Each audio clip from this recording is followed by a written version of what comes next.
यमुनेला लावल्याबरोबर यमुनेचं पाणी उतरलं, वाट मिळाली आणि नंदाच्या घरी गेले। त्या ठिकाणी जे मुलगी होती भगवंताने यशोदेच्या बाजूला ठेवलं। यशोदा निद्रिस्त झाली होती, बाजूला ठेवलं भगवंताला आणि माया जी आहे ती माया पुन्हा डोक्यावर घेतली। आता ज्यावेळेस भगवंताला डोक्यावर घेतला त्यावेळेस पायातल्या शृंखला गळून पडल्या, पण पुन्हा माया डोक्यावर घेतले। पुन्हा वसुदेवजी जे आहे ते वसुदेवजी बंधनामध्ये पडले आणि अशा प्रकारे एक दासी जी आहे, पहाटेचा सुमार आहे ना, पहाटेच्या सुमारास एक दासी जी आहे ते दासी धावत धावत नंदाकडे जाते आणि नंदाला नंदा नारा भयो असं म्हणल्याबरोबर नंदजीने आपल्या गळ्यातून एक सुवर्णाचा हार काढला आणि त्या दासीच्या गळ्यामध्ये टाकला। चांगली बातमी। आणि मग त्या गोकुळामध्ये काय तर नंद उत्सव जो आहे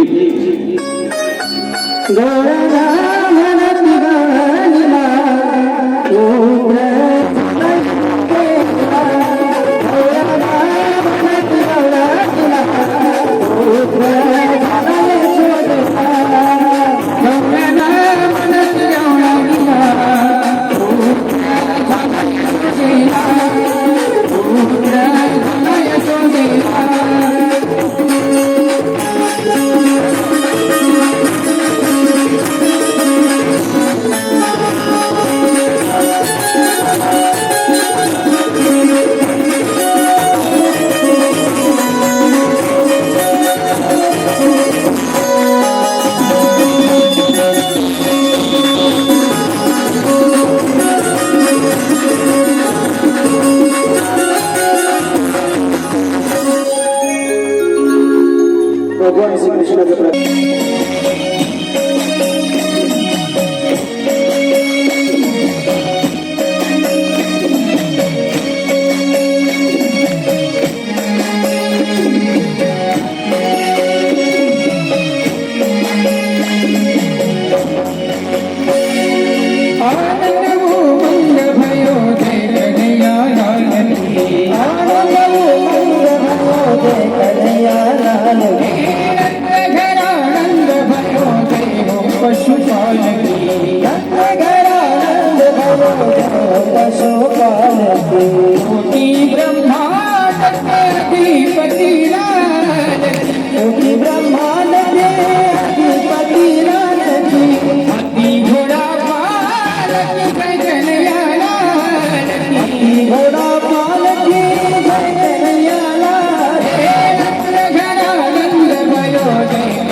एवढ्या जणांचा झाला का?